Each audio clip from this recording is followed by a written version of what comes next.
اور جب ان کے پاس اللہ کی طرف سے پیغمبر آخر الزمان صلی اللہ علیہ وآلہ وسلم آئے اور وہ ان کی آسمانی کتاب کی تصدیق بھی کرتے ہیں، تو جن لوگوں کو کتاب دی گئی تھی ان میں سے ایک جماعت نے اللہ کی کتاب کو پیٹ پیچھے پھینک دیا،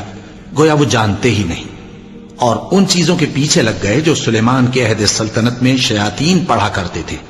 اور سلیمان نے مطلق کفر کی بات نہیں کی، بلکہ شیطان ہی کفر کرتے تھے کہ لوگوں کو جادو سکھاتے تھے۔ اور وہ یعنی بنی اسرائیل ان باتوں کے بھی پیچھے لگ گئے جو شہر بابل میں دو فرشتوں یعنی ہاروت اور ماروت پر اتری تھی، اور وہ دونوں کسی کو کچھ نہیں سکھاتے تھے جب تک یہ نہ کہہ دیتے کہ ہم تو ذریعہ آزمائش ہیں، تم کفر میں نہ پڑو۔ غرض لوگ ان سے وہ چیز سیکھتے جس سے میاں بیوی میں جدائی ڈال دے، اور اللہ کے حکم کے سوا وہ اس چیز سے کسی کا کچھ بھی نہیں بگاڑ سکتے تھے، اور کچھ ایسے منتر سیکھتے جو ان کو نقصان ہی پہنچاتے اور فائدہ کچھ نہ دیتے۔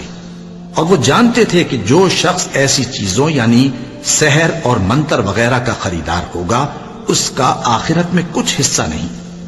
اور جس چیز کے عوض انہوں نے اپنی جانوں کو بیچ ڈالا وہ بری تھی، کیا اچھا ہوتا جو وہ اس بات کو جانتے۔ اور اگر وہ ایمان لاتے اور پرہیزگاری کرتے تو اللہ کے ہاں سے بہت اچھا صلہ ملتا، کیا اچھا ہوتا جو وہ اس سے واقف ہوتے۔ اے اہل ایمان، گفتگو کے وقت پیغمبر صلی اللہ علیہ وآلہ وسلم سے رائنا نہ کہا کرو، انظرنا کہا کرو، اور خوب سن رکھو، اور کافروں کے لیے دکھ دینے والا عذاب ہے۔ جو لوگ کافر ہیں، اہل کتاب یا مشرک، وہ اس بات کو پسند نہیں کرتے کہ تم لوگوں پر تمہارے پروردگار کی طرف سے خیر و برکت نازل ہو، اور اللہ تو جس کو چاہتا ہے اپنی رحمت کے ساتھ خاص کر لیتا ہے، اور اللہ بڑے فضل کا مالک ہے۔ ہم جس آیت کو منسوخ کر دیتے یا اسے فراموش کرا دیتے ہیں تو اس سے بہتر یا ویسی ہی اور آیت بھیج دیتی ہیں۔ کیا تم نہیں جانتے کہ اللہ ہر بات پر قادر ہے؟ کیا تمہیں معلوم نہیں کہ آسمانوں اور زمین کی سلطنت اللہ ہی کی ہے،